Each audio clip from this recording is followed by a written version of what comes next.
I'm Gene, and this is Perfect Flow. I'm a New Zealand-based athlete and coach focused on optimizing performance, health, and well-being.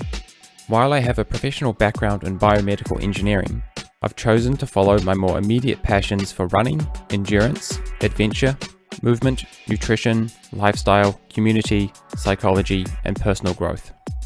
My goal in starting this podcast is to connect with bright minds to extract the information I need to live a life that makes sense and feels good, and share those conversations with others. Apart from your favorite podcast app, the best places to follow my work are perfectflow.nz, genebeveridge.nz, and Perfect Flow on Facebook.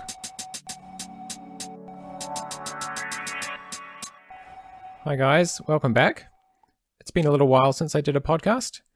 But as with many people at the moment, we've got a little more free time on our hands. So I thought I'd try to get into a few recordings over the next few weeks and share them while at least New Zealand spends its time in lockdown. So I hope everyone is as well as they can be given the situation and has some time to hear myself and my friend Luke, who's a massage therapist, just talk about some of the things that we're interested in, some of the ideas we have at the moment around training and daily routine and posture and stress and the things we like to talk about. So here's my recent conversation with Luke McCallum.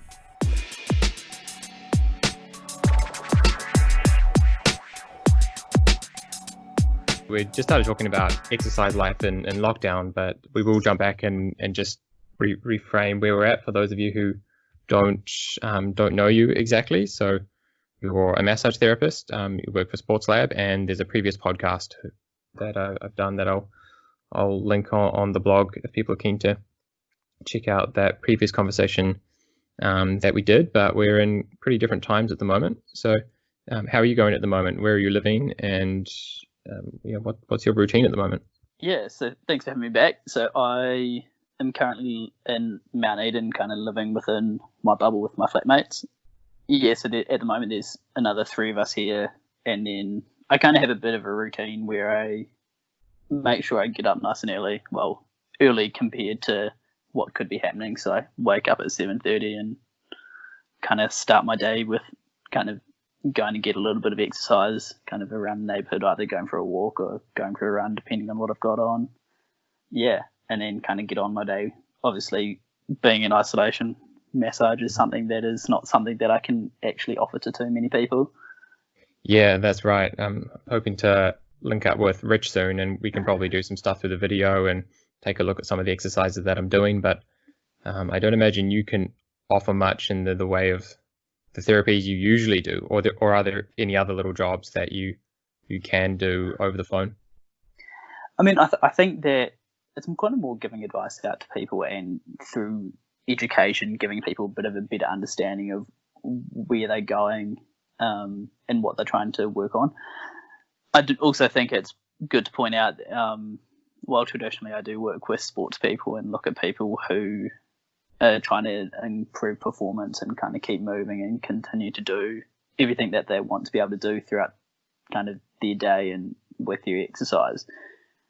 At the moment, it is quite a stressful time for people, whether or not it's from a financial perspective or they're like an essential worker working either in a hospital or whatnot. Massage is something that it actually traditionally comes from the stress management perspective. Mm-hmm. And so even just education of what stress does to the body and how you can manage that through a number of different mediums. I think that is something that I'm kind of looking into, helping a few more people, and a few people have actually reached out. Yeah, that's easy to give advice just over the phone or with video calls. So that's really cool. And I think it'd also be interesting to hear some thoughts from you about this sudden change in people's environment and lifestyle. And I'm sure there are people who used to have maybe some manual work and quite active, and now they're sitting at home all the time, or the other way around. They've gone from sitting in an office to being able to do 2 walks a day, and maybe there's been some challenges and maybe some improvements from some people. Do you have any clients where they've suddenly found themselves in a very different movement routine? Yeah, I mean, it's something that I've noticed within myself, as like personally, but also just with clients as well. And I think it does come back down to try to maintain a routine to the most point what you're used to. Whether or not, I think a lot of people naturally go, well, I've got all this extra time, I might as well do all this extra exercise. Mm-hmm. But that is something that is not necessarily to a point the right way to go about it, because that's kind of a shoo-in for coming up with an injury just because of a tissue loading perspective. I mean, if you go from doing half an hour of exercise normally every day, and then you're like, well, I've got all of this extra time, I don't have to commute, potentially my workload's decreased, I might jump up to an hour. You've doubled your training throughout a week, and that's kind of a lot more than what you're used to. And especially if you don't have access to, your massage therapist, your physio and whatnot, it's kind of, I think it's more of a time to focus on the other 1%ers that help with training, not just necessarily just increase just training. Yep. Yeah, so to be clear, more training, we want people to be more active and doing more training, right?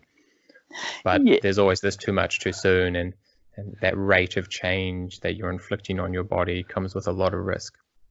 Yeah. I think there are kind of different percentages and stuff that people chuck around when you're wanting to increase your exercise, you increase by 5% a week or something like that. Which I think, it's a relatively simple term, but yeah, I think it's kind of, there's so many other things that people can do to take up time, like do some more stretching, foam rolling, the home care exercises your physio gave you that one time or has prescribed to you, but you haven't had time to do. It's things like that where I think people should look at trying to focus their time that will significantly add benefit to their training, rather than just going, let's add an extra half an hour onto my run each day. That type of thing, I think, is a good way to reframe a way of thinking about how to spend some of the time as we're in isolation at the moment.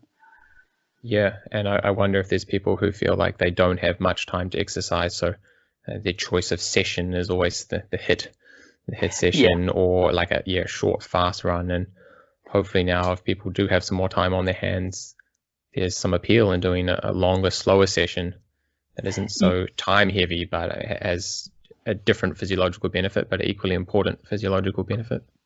Yeah, I think it's a kind of a time that it's kind of getting as creative as possible to kind of keep you, one, motivated, but also just interested within what you're doing. And I think changing things up as much as you can, because it is very self-driven at the moment. There's not the same responsibility of if I just turn up to the gym at 6 o'clock on a Wednesday night, and the main thing I have to do is turn up, rather than, like, that's the thing I think about, rather than I have to go get changed and walk upstairs to go for it, do some form of exercise. I think it's more doing the things to make you excited about doing it, rather than, like, it's kind of, everything's just changed so much that there's so much more personal responsibility right now to do something. So try and make it as fun and different and make it interesting in all different types of ways. And I think I've seen some people put on social media is kind of attuned to that. Yeah, that does sound quite good. And I am noticing a lot of people walking the past 2 days. So I do think did you notice, well, I don't know if this is just my local area or whether this was you as well, the 2 days before lockdown, so Tuesday, Wednesday, and then Thursday, Friday, it was so quiet. Is that the same with you? And then since then, I think people have got a little more confidence, and they're like, right, I understand the bubble thing a bit better. And now there's just like this stream of people doing laps around the block now. Yeah, like, I think, there's a lot. I've definitely noticed a lot more people walking. Also, a lot more people running. I mean, you'd always see some people out running, but I think it's just the magnitude of people who are like, in order to get outside today, I have to go for a run. I think that one thing I kind of put something out on Twitter the other day was like, I wonder if people again, I realised that they can actually exercise outside rather than just going to the gym. Mm-hmm. I think Yeah. there's so many different ways to being creative. I'd be interested to know if people realise that running outside is actually really enjoyable, Mm-hmm. and getting outside has more benefits than just exercise itself, like with Yeah. vitamin D and fresh air, versus doing the exact same thing but in a Mm-hmm. gym setting. I don't know.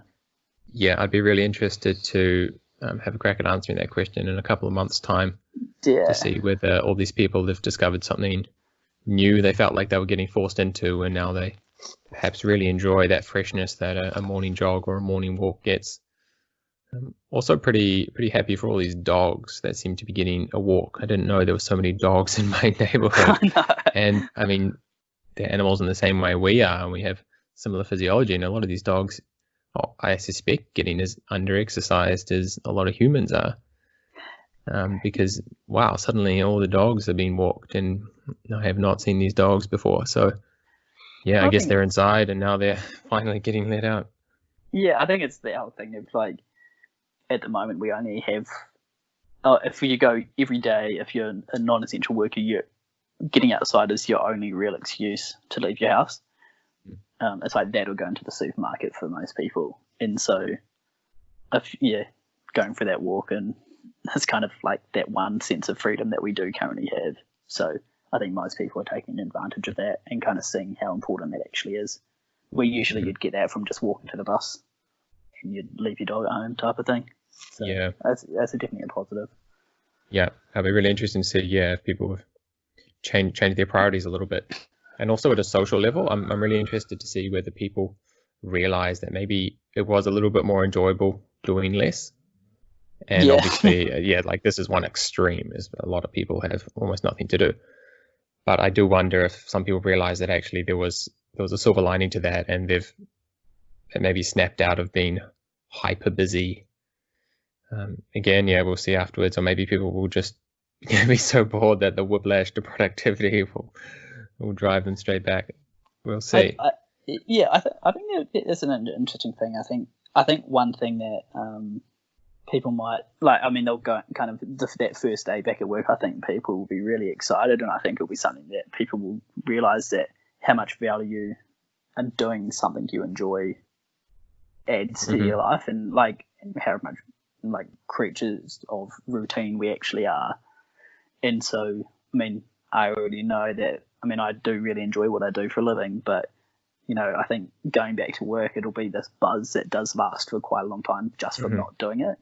And I would imagine that there'll be a few people that are in a similar place and mentality around that, about how much enjoyment they'll actually get from just going back to normality. Yeah. But it'll be like, I think it'll be a slow ramp up to being as busy as what it was, or back to normal. On our previous podcast, you talked a lot about psychological stress and its connection to the traditional injuries and then the physiological stress. It'd be interesting as well to follow some different people through this time and see which people are less stressed and which people are more stressed, because different people are going to notice that differently. Some people are finding the whole pandemic situation, I imagine, quite terrifying, just not this unknown of how much of it is going to come to New Zealand and what does the future bring. But I imagine a lot of people are sleeping a whole lot more as well, and they don't have a stressed boss or manager on their case the whole time. So, do you have any thoughts on ways in which people might be getting more stressed or less stressed? Like I think it's like the fear of the unknown at the moment is probably one of the biggest ones, and then very quickly, or if not, kind of in front of that would be the financial pressures that I imagine some people are under within their jobs, or job uncertainty. I think a lot of those things will be at the forefront of most people's minds, unless they're in a position where they are quite secure within their job or they can fully work from home. So I think it's good to point out that, I mean, those are all compartmentally quite different things in most people's minds, but physiologically the body will be responding to each of one of those all in the same way. It's kind of, you've got this bucket load full of stress that your body can cope with, and so it's kind of how you fill that up. But I think it's really interesting you brought up that whole the idea of sleep, and I do think that is probably the one thing that people will not necessarily prioritize, but just realize that sleep is something that they have noticed through this period that is going to naturally increase, as you don't necessarily have to. I mean, if you're cutting out an hour of getting to and from work and things like that, if that's kind of something that gets translated straight into extra sleep, I think that there's a crazy statistic out there around the impact on sleep and injury reduction. It's quite a significantly linked thing, that the more you sleep, the less injured you're going to get. And that's your prime recovery time for your body, both mentally and physically. And another one of these things that I wonder, this is a silver lining in some way to this situation, is that people will possibly get back to baseline as far as sleep is concerned, and maybe they'll realize, wow, this is what it feels like to be totally rested. That was something I experienced when I stopped working full time a year or so ago, and that first month I just cannot believe how much I slept. It took my body so long to catch up, and then I pretty much had the happiest month of my life after that. Everything just felt so good, and it was amazing how long I'd been in this sleep deprived state and not really realizing it until you give your body the chance to come back from it, and you suddenly realize what you were missing out on, just being drowsy and cloudy. You don't realize until you're rested what the difference is. I think most people have heard that you're meant to get 7 to 8 hours of sleep every night. I think the key thing that most people forget about something like that is that 7 to 8 hours is for your average person doing your kind of average amount of everything. And as soon as your energy demands increase, theoretically, so should your sleep. And so it's kind of, these people are often trying to fit in more and more and more into their day, and naturally the thing that is going to, when you do that, the thing that will reduce is sleep, because they go, I can function off 6. But there's actually a lot of important things that happen during your sleep for all your body's different functions, and it's kind of long term. Those are the things that actually kind of they miss out in quite a few different scary things can actually happen if you are chronically underslept. But I think that's a completely different conversation. But I think at the moment, trying to get into a good sleep pattern, or what's called sleep hygiene, at the moment is really important, and it's really important for your immune system as well. Definitely, that needs to be maxed out at the moment. That routine thing is actually quite important. My story with the routine is a tricky one. I seem to be on like a 24.5-hour cycle. So every day that I don't have something to get me up in the morning, like what would be getting up in the morning? Maybe, I would be staying with my girlfriend or something, so I get up at the same time that she works. So it's just something to pin me to everyone else, or maybe it's a training session that we would run in the morning with some friends, and neither of those things are happening at the moment because I'm at one house away from my girlfriend and none of the training groups are on. So I'm just left to my own 24.5-hour routine, and like I'm already going to bed after midnight and thinking, oh man, this is just going to get later and later.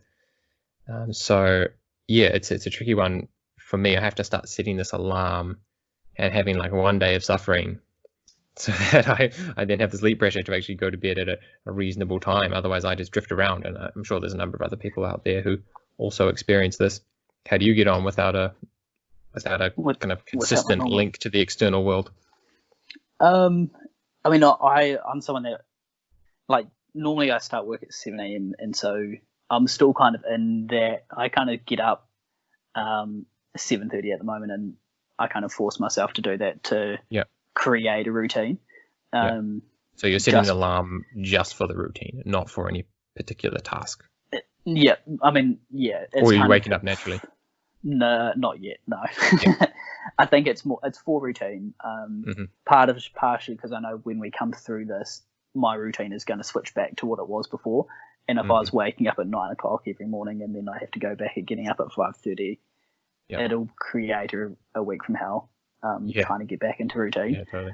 Um, but we are creatures of routine, and so the best we can do that. And with something like sleep, it's not something that we can kind of bank, or we not meant to binge sleep. It's kind of Yeah. like anything else we binge. It's not necessarily a healthy thing for us. We kind of try and be as consistent with like your sleep, nutrition, like all your training and everything like that. And so I'm kind of forcing myself, while I don't necessarily have a full productive day planned. It's more just trying to, so I don't kind of completely shift my day and start working at 3 a.m. or what stuff like that. It's just something I'm just aware of that I don't want to get into the habit into, because once we kind of come through it, I'll,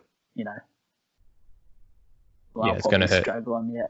It's going to hurt to get out, and you can prevent that with a few tips, like just keeping that alarm that's not super early, but just enough that you're getting a good night's sleep, but you're not sleeping in longer each day than you were the previous day, which is the boat I'm slipping into at the moment.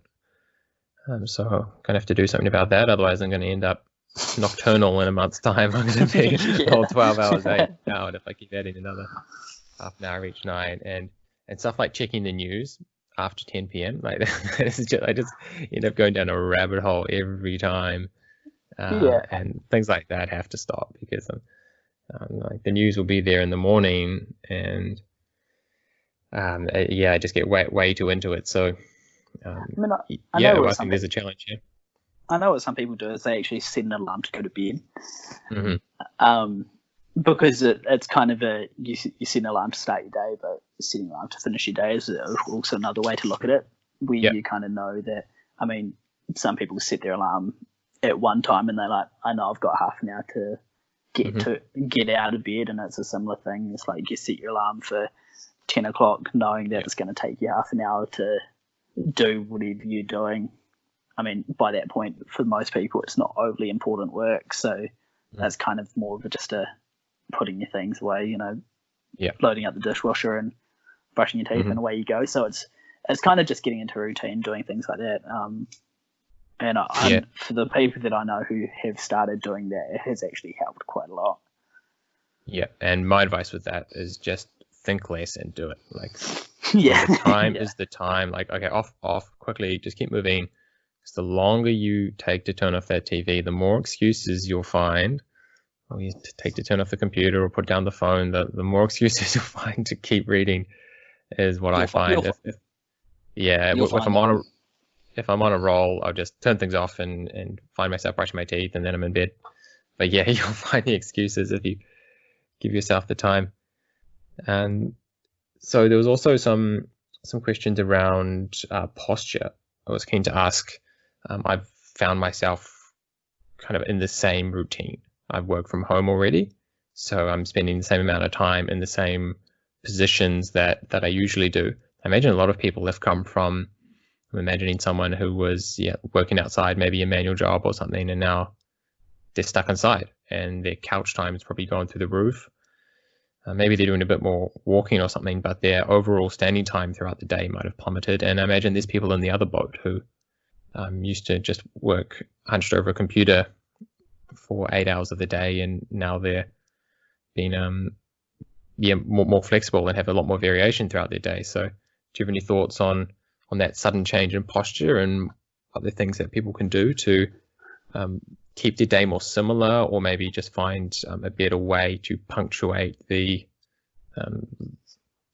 spending a long time in a single posture? I mean, I think you're going to find that the most people that are going to get problems are the ones that go from like something more active to doing a lot less. In the way of we're designed to move, and so going from a lot of activity to not doing much is where you're going to get people who are going to go, oh, I'm not used to being so inactive and so stiff. And so for those types of people, it's more just prioritizing getting up and moving all the time. And so if they're working at a desk for 7-8 hours a day, it's kind of setting an alarm. I mean, I'm all about setting alarms throughout the day, even though, or notifications to come up to be like, all right, get up and move. What do you do? Do you have a particular routine you find works quite well for you? At the moment, I'm lucky just because I've got more flexibility around what I'm doing. When I'm normally working, I'm predominantly moving quite a lot, so I don't get any issues from periods of inactivity for a couple of hours. But if you're going from, say, being a labourer and now you're either working or not working and just like lying on the couch, getting up every 20 or 30 minutes to stretch legs, get things moving is going to make a world of difference. There's a lot of research around and it seems a little bit counterintuitive to a lot of people, but a lot of people's productivity actually increases if you get up every 20 to 30 minutes and move rather than sit down continuously for an hour.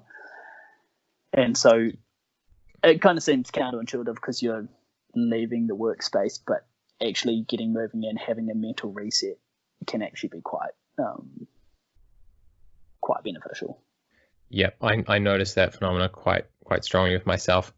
I do get drowsy after a certain period of time, and whether this has been modulated through a bit of adrenaline or something, I'm not sure. But just being able to pop down and do some push-ups, some lunges, and maybe a couple of squats, and my alertness gets a lot higher. My awareness is suddenly higher, and that seems to last 20 or so minutes. That's something I notice. I don't know if it's the same for you, but that's, I tend to be on a 25-minute or half an hour timer also, and spending 5 minutes doing some exercise leaves me a lot more alert for the half an hour or 25 minutes that I'm supposed to be doing something more cognitive. Yeah, I think it's just getting into the habit of doing things like that. I think it's more of a mentality of switching off from work, and I think that's often something that is geared from workplace environments around how it's a bad look to get up every 20 minutes or every 30 minutes because you're not working. Yeah. But in saying that, at the moment everyone's working from home, so it's kind of get into the habit now while you can, and then it's just doing what you can in order to maintain that work productivity, but also maintain your health as well. Yeah, so for a lot of people it might just be going from one room where you're working to the kitchen to make a drink and just spending 5 minutes daydreaming or thinking about something that's not the same task as what you're working on before. I think some people might find that helpful if they're just really maybe they're going strong in the morning, but after 3 hours straight they just spent maybe getting in those little refreshes is a good strategy. Yeah, for sure. And a postural thing that I've noticed, this wasn't actually from the lockdown. This is from a project I had to do a couple of weeks ago where I had to use my laptop because that's the only thing I've got running Windows. And so I was hunched over this laptop. And again, I fell into that psychological trap. Oh man, time pressure, no time to do my 5-minute breaks. And by the end of that week, my back and neck was so tight. And now I'm still, that was 2 weeks ago, and I'm still trying to unwind myself from that period where I was hunched over the laptop on the dining table for too long, as opposed to being at the standing desk and on the floor and wherever else I feel like working. So I definitely think that's something people should be mindful of. How much time are you spending in a single posture, and trying to break that up as much as possible, whether it's doing something physical like some push-ups, or whether it's just moving. Just move somewhere, just don't stay still for that long. Yeah, I think it's more like, kind of hunched over a laptop. It's kind of the epitome of Oh man, not the it's best, so bad. not the best posture, but it's kind of doing the complete opposite to that is more what I would recommend for people. Mm-hmm. Like, I mean, there's things like a cobra stretch, which is helping stretch through your whole anterior chain, which is all the muscles through the front of you to help, Mm-hmm. Because they're going to get stiff in that position, whereas because you're kind of so flexed forward. So doing things like that, I think during that time during this time at the moment will be beneficial. So just to clarify what that position is that more like what's it, up dog or kind of baby cobra, the yoga poses when you're trying to arch your back backwards? Yeah. Oh, so you're lying on your stomach.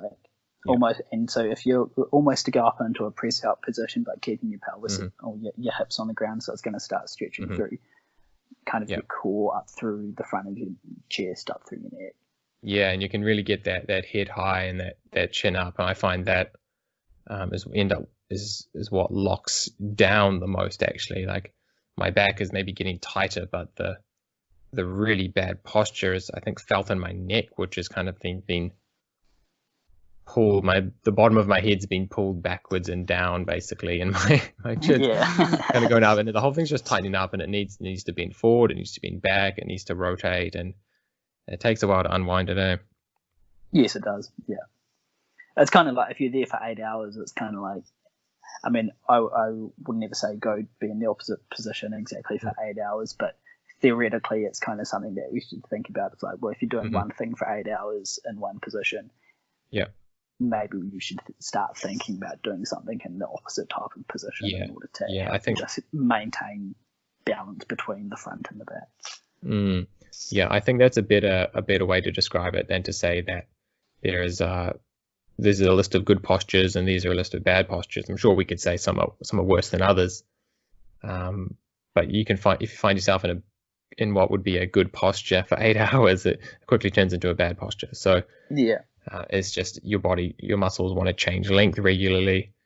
Your blood wants to be pumping a little bit higher as a separate issue. You do want to have some fluids moving around. So I definitely think moving is going to be key, and it's great to see. I can see people just the whole time outside walking through the park. So there's definitely been an uptick, which is pretty cool to see. What are you doing as far as training for yourself at the moment? I mean, to be fair, I'm kind of just coming back from an injury at the moment, and so I've had quite a momentous milestone this morning where I did a 30-minute run, which is kind of like the longest training run that I've had pretty much this year. You and me both, and this together. I'm on 6 kilometers. 3 times a week, and it's momentous when you've been pulled back. Yeah, so baby steps, but it's kind of coming right. It's sort of I'm kind of one of those. I mean, I think it's good to point out. Like, I mean, I talk about kind of doing rehab and everything like that, but as life gets busy, it's something that kind of doesn't necessarily kind of come to your forefront of your brain to always do, and kind of through lockdown, it's something that I've really prioritized, and I've very quickly made my body start feeling a lot better, and I've managed to, get my running going. So I think it's good to point out that out. Like, I talk about it all the time, but I'm also one of those people that doesn't always do as much as what I should. So I held myself to account on that one. Yeah, well, that's kind of cool, because I think you get a chance to maybe empathize a little bit more with why everyone else is struggling as well. If you were some gold standard of athlete, I think you'd just be totally confused as to why other people struggle, and you realize that just telling them to do the exercises isn't the key. It's about finding the routine and making space in a busy life to actually get these things done is the real challenge. Yeah. I mean, they don't take long, but it's more just prioritizing it, I think, is the key. Do you have a daily routine that you're sticking to at the moment as you could come out of this injury period into hopefully a more active one? Yeah, I mean, I'm doing a few different exercises and whatnot. I kind of I'm kind of doing my more, say, if you were to go like cardio based stuff, so either going for a walk or going for a run in the morning, and then at the end of the day, I kind of will either do some more yoga or do some exercises in order to, like, it was more of a way of just like splitting my day up, and again, going back to routine, it kind of goes start your day off well, but also finish your day off doing something out more active as well. Yeah. It's a tip I've definitely been sharing a lot more recently is treating some of these sessions as placeholders for what used to be serious sessions. And so I'm still doing 2 sessions a day, even though I'm doing almost no running, and I'm essentially filling in these places, either the AM session or the PM session, that would normally be a solid run with just a walk. And I mean, the walk is sometimes up to an hour and a quarter, so it's taking up a similar amount of time to what it used to be, and keeping myself in that same routine I find quite helpful. I find if I begin to stop doing the morning sessions, then I am also less likely to do the evening session, which might be strength. There's no excuse that I can't do strength. That's not what the injury is preventing me from doing. But I find if I lose this AM PM routine, then it all crumbles away. So that's definitely been a tip I've been sharing a bit more recently. Use placeholders. Keep it going. Yep. And maybe you don't, because of the pandemic situation, you don't want to go and do a long run in the hills because you have to drive there. Just placehold that session. Maybe do something shorter from home, or just placehold it with a walk. And I think just keeping that routine going has some psychological benefit. Yeah, and I think it's also kind of working on all those other things that you kind of have kind of always mentally gone, oh, I should probably work on that, or I should do this one thing. But you kind of, I think it's kind of, everyone's got all these different 1%ers that they think that they currently do, or they think that they should do. But as a time of like, we can't necessarily do the same kinds of workouts or the kinds of long runs that we'd normally do. There's so many other things that people can look at doing in order to get benefit from this time. Like, I mean, it's kind of like the gym work, working on mobility, doing exercises. But there's also, you can go as far as like looking at nutrition, there's sports psychology, there's different elements within your training that people can actually really focus on, because there is the time and the mental capacity to do it at the moment. And so I think it's really important to think of stuff like that, to kind of change training up in a way that is both stimulating but also is beneficial. I think a lot of people just go, oh, I'm a runner, so I run and only run. And that's the only thing that I do. But I think from a few different experiences that I've had over the past few years, kind of looking at things like that is actually just as important. That's certainly been my story. Like the enabler for running is the yoga and the stretching at the moment. That's the gate. If that's closed, the running is going to be tapering off pretty soon. So I mean, except for the past few months where we've been having this less obvious injury, I definitely find that these things are the gate to doing more training is actually something non-running. And now is a great time, as you said, to get on with these other things and jump on YouTube and check out some yoga or like a home gym session. There's lots of body weight routines you can find on YouTube that will leave you pretty smacked down afterwards. So there's just no reasons not to get involved in something that you might not normally do. Yeah, exactly. And I think people will actually get more benefit from stuff like that than that they actually would think. And so, I mean, and it's kind of it's probably like a weird time. Like, people don't know when they're going to be racing next. They don't know what type of thing they're actually training for. So it is that. It's kind of a unique time if you kind of use a bit of perspective to look at it in that way. A unique time, and turning it into something where it's positive, where you go, I know I've done it with a few people, and I know a few of my colleagues have done it with a few people already. When you're like, let's work on those running biomechanics in a more holistic way, rather than just going, oh, you're injured, we only have to focus on that one particular injury. There's so many different things to focus on right now that I think is like, why not? You know? Yep. And these sessions are easy to do from home, or whether it's you want to do some drills just in the park outside, and you don't have to travel to do them, or maybe it's doing some hill sprints or something to work on mechanics. And it's a short session. You just have to sprint up the closest hill you can find. You don't have to travel fast. So yeah, all these different sessions, there's lots to be done. Exactly. And what you said before was also making me think about maybe it's time to talk to the coach a little bit more.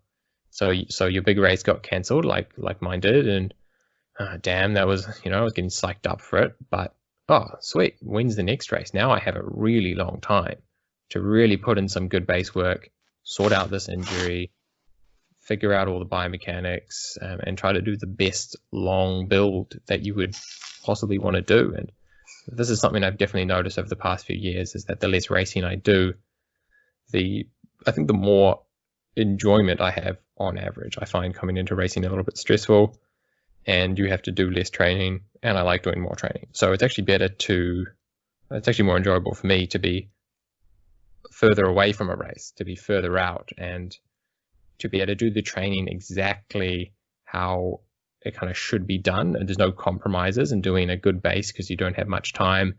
There's no compromises around not spending the time doing mechanics and core strength, because you've got the time to put all these things into place. So if you can take a positive spin on it like that, then I think you realize that there's still plenty of things to be urgent about. If you talk to your coach and make a big plan, maybe you've got a 10 month training block. That's great. Yeah, and I think really cool. And I think it's kind of like within that you have different goals and whatnot, so you can kind of look at things of trying to keep you motivated. And I think I do think that's still really important. But it's just it's a changing of the mindset around what you're training, rather than just I'm training for a half marathon, I'm training for a marathon. Let's look at trying to improve these metrics. That's right. Yeah. And I think a lot of people really find racing to be a huge motivator, and that's really important that they know what motivates them. Maybe this is a time to try something a bit different, and maybe talk to the coach and say, actually, your goal is to run at this pace with this heart rate. And you realize that, I'm not fit enough to do that yet. I'm going to have to do more training to get my pace up a little bit, and I need some more aerobic fitness to get my heart rate down a little bit. And you find that these goals are, if you set them right, are really hard to achieve, whether it's a race day or just some physiological metric. Time to try something different.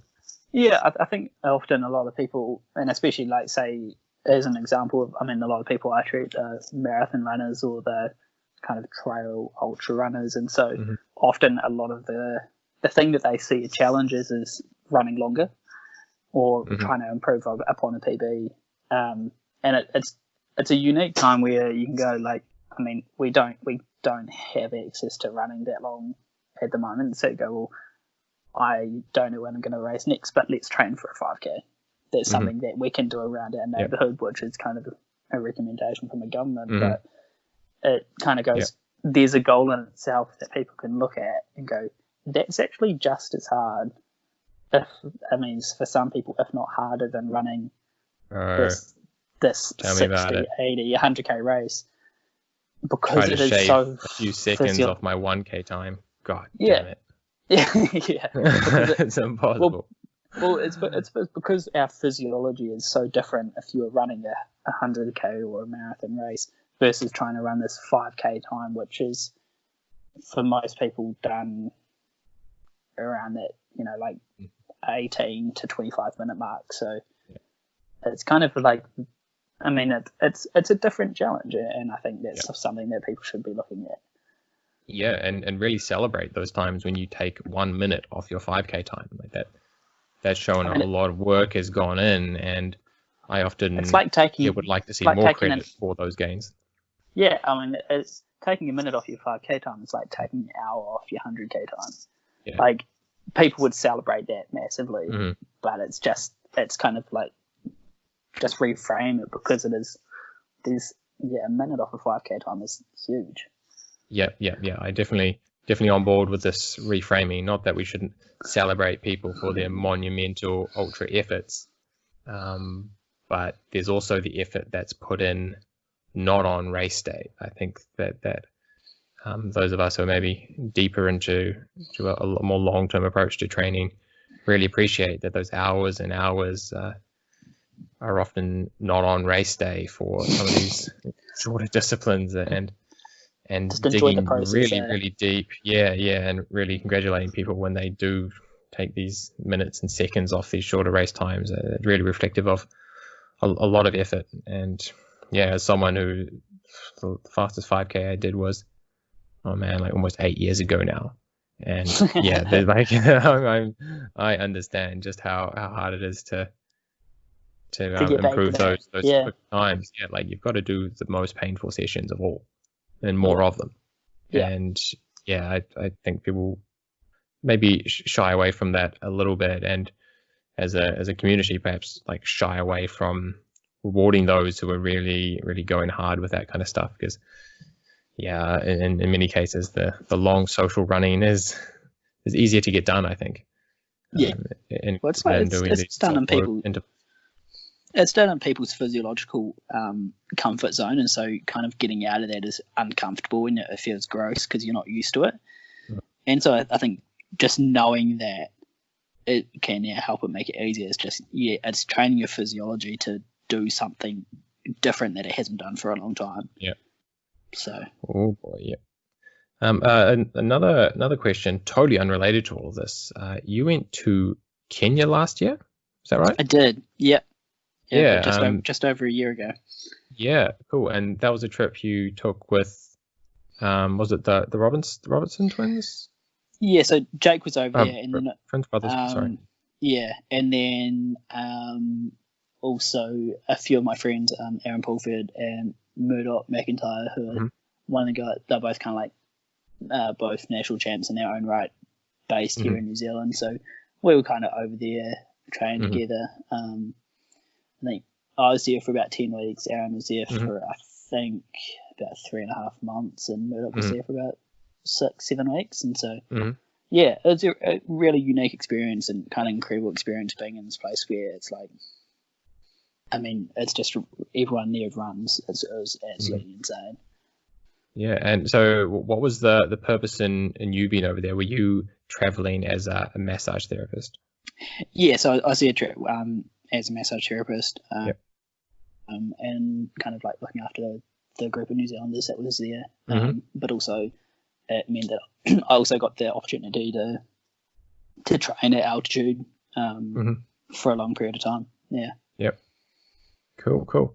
What are the other things you can share from that experience? Because as we all know, running is a massive sport over there. It's like rugby over here. Just everyone over there knows what running is, and get stuck in, and just seen pictures from like the local 5Ks and 10Ks and stuff, and there's just everyone is out there going at it, and you've got the slower people mixed in with runners that just make our running scene look like a joke. Like, they're so quick. The depth at the top end of the field is ridiculous, and this is just their local stuff. So yeah, can you talk us through a little bit more about how that was going over there, your expectations, and what it actually turned out to be like, and maybe other things like food and accommodation and things that would be substantially different to what we have here in New Zealand? Yeah, I mean, I think from a training perspective, or like all the people that run there, I think the thing that kind of, I mean, I knew it would be like this, but it still surprised me, just kind of the amount of people that were so fast. You're kind of, there'll be this group of like, or multiple groups of something like 100 or so people going out for like a run together, and I mean, it's hard to know how fast they all were, but it would be like most, I mean, males, for example, it would be 2:15 or faster. Marathon time. Marathon time, yeah. And Yeah, so that's insane. putting that for like into context, say Auckland Marathon is often won in 2:20 to 2:25. Yeah. And that's for kind of like the people that are kind of, I mean it's fast, but in terms of being fast in Kenya, you've got to be a kind of like a sub 2:8, sub 2:5 type of person, and so standard aim. It's kind of like what our level is here, but just completely shifted another gear. And so I think, I mean, for me, my training, I kind of stuck to my own, to a point. I did quite like easy runs with those guys, but all my sessions and stuff, I'm just not at that level, and it wouldn't have necessarily been the smartest thing for my own training to try and keep up. I would have got spit out the back pretty quickly. So yeah, I kind of did my own thing, which was the right thing for me to do, going kind of being at altitude for such a long time, and especially when I was there predominantly for work. And then like I think probably the big thing that was the biggest difference was actually the food. The food is something that I really struggled with, is just getting in the amount of nutrients and calories that is required of living and training and working at altitude. That like it was a challenge. What are the staples over there? I mean, I kind of like rice and beans type of thing. They kind of there are a few different things that are more famous, like things like ugali. What's ugali? It's kind of like this wheat based. Okay. This kind of like quite a starchy, like similar to like, it's kind of like a ricey starchy grain. And then there's something which is called chapati, which is like it's similar to what naan bread is, but it's a little bit different. And then I kind of have a lot of stews. The most common meat is goat type of thing. And so it's kind of, there was something that you could get in abundance of, which was like fresh veggies and fruit and whatnot, but kind of getting those like red meats and things like that were a little bit more difficult. And that was something that I actually really struggled with when I was there, was just getting the nutrients and to sustain me. And it's something that I've actually been quite open about. I mean, I unfortunately lost quite a lot of weight when I was there, and most people that know me kind of look at me and be like, you can't, you're not someone that needs to lose weight. I'm quite a small person for the people listening, but I ended up losing about 10% of my body weight when I was there, just from not getting enough nutrients in, and it was something that I've probably only really started to get back on top of. Right. So was it that you had did you have any GI troubles, or why not just eat more ugali? It was more the types of food, like the kind of, it was quantity of food, but it was also quality of food. I think that's kind of the two things. And then I also got food poisoning when I was there. And it's a number of different things that kind of unfortunately did happen, but it was probably one of the biggest learning experiences around nutrition that I could have had. And it's something that I've actually gone and seen a nutritionist for, and since coming back and kind of really seeing how much more important that actually is to training. So I mean, it was an interesting but good learning experience. Just to possibly clarify something there, I mean, a lot of people who have, I guess, looked in the direction of nutrition for at least one glance have realized macros, so your carbs, protein, and fats. But I think, to clarify, you're possibly talking more about micronutrients, or possibly protein as well. But I mean, you could go hard on calories over there, by the sounds of it, if you just wanted to keep eating grain and bread the whole time. It'd be bits of both. Like a lot of the things that we end up having to eat, just because it was the only thing that was available to us, were carbs. or Yeah. more like legumes and stuff like that. So it was kind of a bit more of a vegetarian based diet, but which is just something that was so different to what I what you're used to, and maybe something that your specific body isn't the best at assimilating. Who knows? Yeah, and so there's definitely the macros, but even when you're thinking of micros, I mean, if you're thinking of like the quality of some of the vegetables or the quality of some of the meat, like a lot of that comes out of what they're growing in, and or what types of food that the animals are eating, of how good that actually is. And that's something that I think here in New Zealand is, I mean, it's significantly better here than it is in most places of the world. And so that was something that, it's just things like that when I was there, I never really thought about. Yeah, it's definitely true that I think I look back at the way I possibly used to eat, and it was definitely like just making sure I got the energy in and basically calling it there. And now I definitely think about nutrient density a lot more, and trying to just get in as the proteins that I find to be more nutrient dense, and also the fresh vegetables, and just going hard. Whereas before, I guess I saw fresh vegetables as not fueling my running, but of course they're fueling your body's processes. So that's one thing that would concern me, going to some of those countries where the fresh vegetables aren't quite as there's the same variation and quantity available. I think would concern me a little bit. I don't think it should be something that should deter you from going to a place like to go there, but I think it's something that it's more, I wish it was something that I was more aware of before I went, of kind of what could happen and kind of things to keep an eye out for, and what kind of things that I could have done in order to stop something like that from happening. And I know, I'm planning on going to altitude again next year to go visit some friends over in Arizona, and it's kind of like with that, it's like, because I've had this experience, I would be able to go up there and actually have a lot more better experience and get more out of it, just because I know so many more things about my body, and how my body responds if I don't get enough food, and kind of like I can get on top of it, and I know who the right sorts of people to talk to this time, so it doesn't happen, so I can make the most of that 1% type of training. That sounds really good. Really good to know how you've responded as well. That it's not something we want to be looking at our neighbours' test results on. No, it didn't. Nice. We're all going to respond a bit differently to these things. Yeah.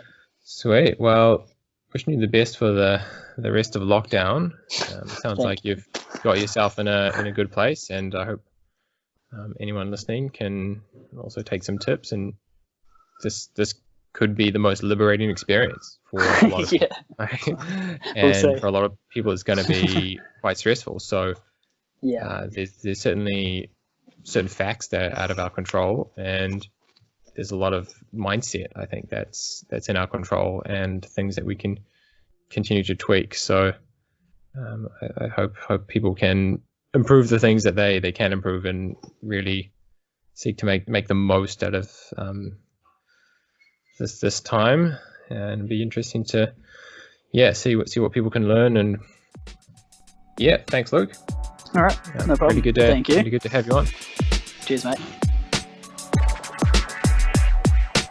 If you're enjoying the Perfect Flow podcast and want more value from it in the future, there are some ways you can support it. The first is to rate or leave a positive review on iTunes, Spotify, Google Podcasts, Stitcher, or other platforms where it's available. The second is to share this podcast or specific episodes on social media or with friends. The third is to get involved more directly through the Perfect Flow page on Facebook, where I'm trying to construct a more interactive community. I want Perfect Flow to belong to the listeners, and if you tell me what topics you're most interested in, or even suggest specific guests, I'll do my best to make it happen. This is your opportunity to be part of something that answers your questions and adds value to your life. Another good reason to follow Perfect Flow on Facebook is that I post links to episodes, blog posts, and anything I find useful to this page. It's a great way to follow my training, racing, and learning. Another great way to stay engaged is to subscribe to beveridge.nz. This way you will get podcasts and blogs emailed to you, avoiding the clutter of Facebook. I don't know where this project will take us, but the reception so far has been positive. Who knows where we might be in a few years.